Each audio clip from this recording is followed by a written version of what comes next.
Good morning, MFers. It is about 5 o'clock in the morning. Today we're doing something totally different. We're making a long trip into the middle of nowhere in western Nebraska. The reason we're doing that, you're gonna have to wait a little bit later, but we are picking something up that weighs close to 1,000 pounds. Yes, I said at 1,000 pounds we bought something that we've never bought before that's very, very interesting. You're gonna have to wait and see what we got. But first, on the way out there, there's a whole bunch of these little sexy sandpit ponds and the fish should be biting. So I'm gonna grab 2 rods, 1 box of baits, because the main focus of this trip is to go pick up that thing that weighs almost 1,000 pounds.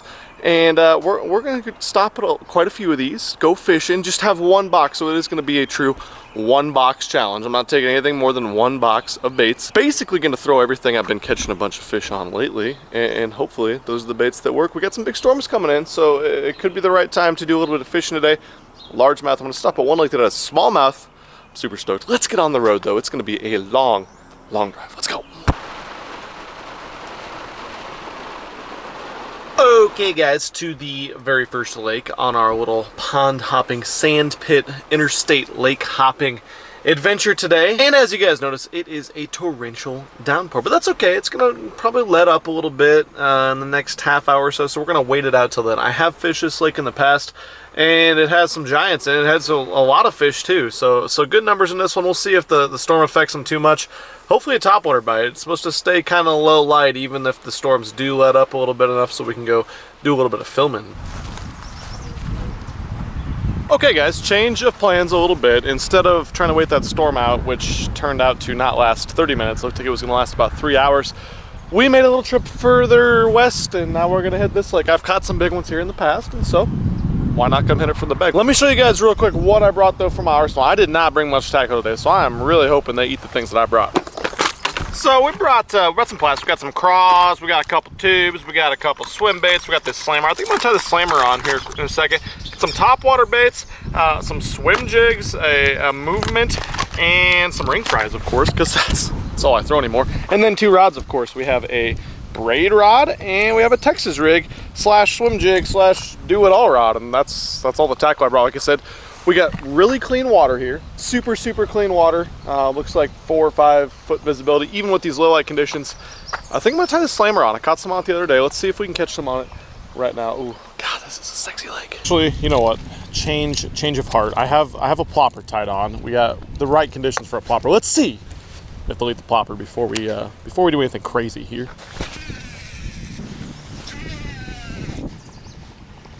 Well, no dice on the ploppage so far. I'm for sure gonna tie that slammer on though, because this water is like, you guys probably can't tell because the glare and everything, it is insanely clear. Like if the sun was out, I bet you could see 15 or 20 feet. It is crystal clear.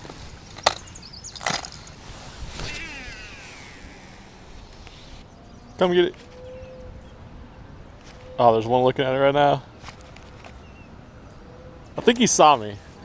Just tied on this slammer. I had one follow it all the way in, which is kind of weird. I don't have very many fish follow this bait. It's usually nothing or kaplow, they crush it. But I just had about a 1.5, 2 pounder follow it all the way back in. Just a little guy, but a sign of life. I like it. There we go. There we go. There's one on the slammer. He did not crush it. He just kind of came up and rolled on it. Seems like a decent one. Yes, sweetness. Yeah, definitely a post spawner. You can tell from where she got hooked that she just totally rolled on it. Got her like in the belly and then on the lower side of the jaw. But that's why I use triple grips on this guy. And yeah, damn, probably was a 4-pound fish before the spawning process. Now probably 3 1/4, 3.5 or so. Totally sick though. First fish on the slammer. They freaking love this thing. You guys are gonna have to go buy one of these, seriously. See you later. Dude, totally friggin' stoked. That is so badass. Probably looks to you guys like I'm just throwing this out in the middle of the lake, and I guess I kind of am, but it's kind of a cool setup right here where I think these were flooded. They were multiple lakes. So this is like a lake over here, this is like a lake over here, and from being in the boat and from being able to see, it's lighter spots right here. This kind of humps up right here, so it's a little bit shallower. It's probably like 5 feet deep, 6 feet deep on top, and so I'm kind of just throwing out on it, and that's where that fish was. And I've had a couple little followers as well. Areas like this are always good because one, I see there's a lot of grass in the water, so I'm sure there's grass edges out there somewhere, or spots or patches in the grass. But two, given the low light conditions, you know, the storms that just went through, or if you're fishing late at night or early in the morning, bass love to get up on islands and humps and stuff like this and use it as a feeding platform on whatever bait fish there are in that lake at that given time. And so we're kind of trying to capitalize on the topwater bite right now. I'm about to throw the swim jig on it too, see if I can catch some of those followers.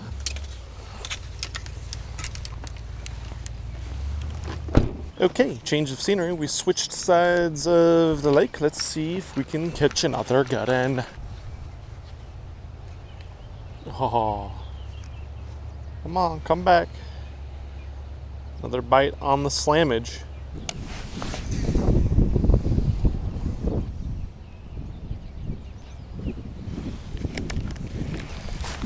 There we go. Oh, no. That one freaking hammered it. I just put on, you know, Mr. Ring Fry, since that's all I throw anymore. Pulled it across there with dunk. One of the hardest bites I've had in a long time. That's no good. I wonder if he's on a bed up there or something. The one I caught was definitely post-spawn, but there for sure could be some more on beds in a natural lake like this. See if I can get another one to bite the ring fry though.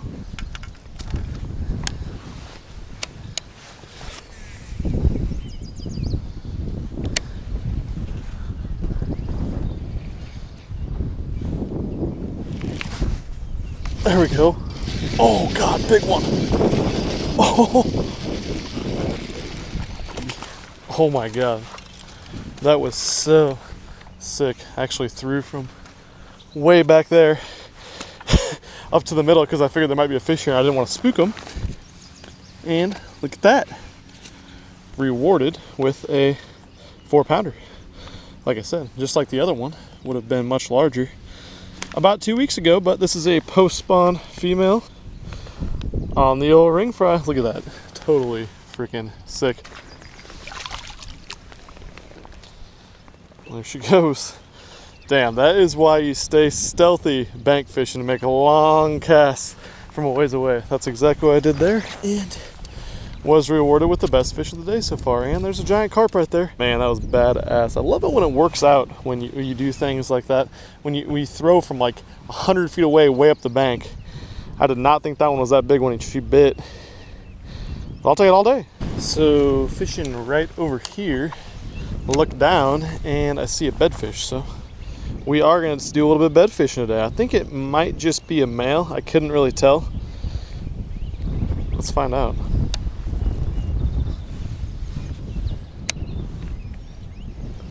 Got her, or him.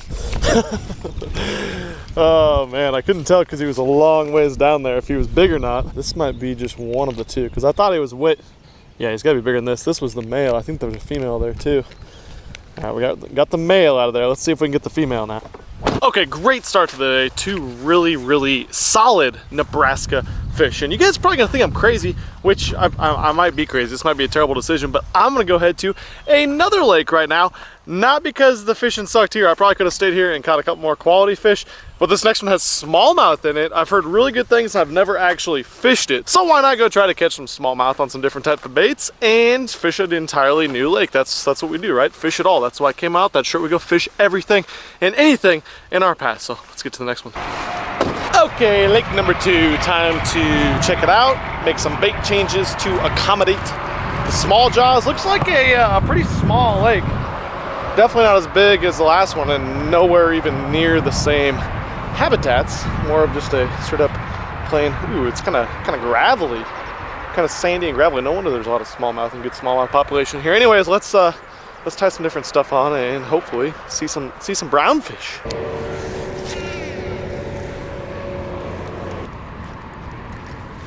Oh yeah. Oh, sick. Just tied on this topwater walking bait, and look at that. We got ourselves our very first Small jaw. Might be my first one I've caught this year. Man, he got it too. Certainly not a big one by any means, but cannot hate smallmouths on topwater. Sick. There are smallmouth in here. I'll take it.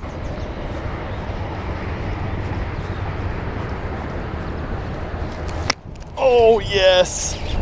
Oh my God, that one just freaking crushed it. Right on the boat ramp. Well, that one's a little bit better one. So sick. I will take that all day long. Once again, I threw to a juice piece of cover right there on the boat ramp before I walked over there and spooked him. Got a much better one. That one's probably a 2-pounder, so on the walking bait. Later, buddy. You know, smallmouth will eat poppers really well, and they at times will absolutely destroy whopper ploppers. But to me, my favorite bait for smallmouth all season long, as soon as the water gets up into like the 50s, is a walking bait. As far as topwater goes anyways, they do not like walking baits. They freaking, I don't know, something about that clacking over the top of their head. They are not a freaking fan. Well, guys, fished around this small jowl sand pit that I've been at for about another hour. I only had one more blow up on that topwater bait. Start throwing the craw bait around, and then this stuff started to roll in with some really nasty lightning, and that's something that I don't really like to mess with, especially when I'm just out fun fishing, especially on the only piece of high metal in the entire area in this flat field. And I'm not even that comfortable holding the camera right now, so I'm gonna make this pretty short and sweet. First lake, caught one on the slammer, and then caught that good one on the ring fry as well. Had a bunch of followers, missed a couple bites, etc. Came here because I want to catch some smallmouth, and caught some on the topwater walking bait, which is totally sick. First topwater smallmouth, maybe the first smallmouth I've caught in 2018, so that was totally sick. To be honest, with this super clean water, these low light conditions, I kind of wish I had 2 more baits at this smallmouth lake. I wish I had the little 3-inch swim bait. I think I could have just covered water with that and probably gotten a couple more bites, and a jerk bait. I think a jerk bait would have been huge. I didn't bring any, I didn't have any tackle that I could have even thrown a jerk bait on. I guess that 7.3 heavy rod with the fluorocarbon, it was like 20-pound fluoro on it though. So not the best idea. But to be honest, I threw those baits together at 5 o'clock in the morning into that box. Not really having much of an idea of where I'd be fishing, but looked this one up online and said it had smallmouth, so we decided to come here. Next time, I will be more prepared, and next time, I hopefully will have a boat. This is a lake that you can tell it's a lot deeper.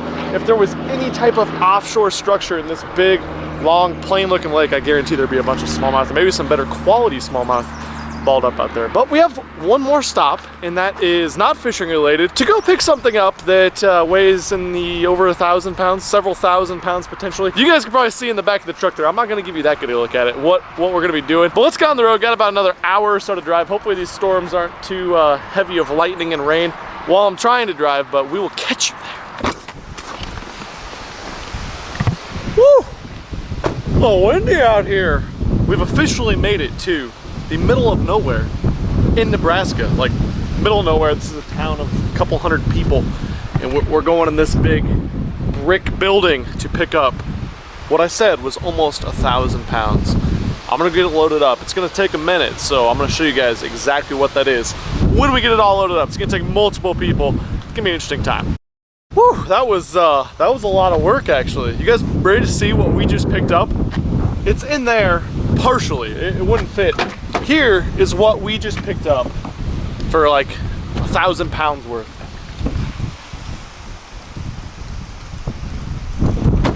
One whole cow. So that's part of it right there. There's another part of it. Of course, we have a bunch of steaks and stuff. This cooler right here is also completely full. And then let's go in the back. This is just ground beef.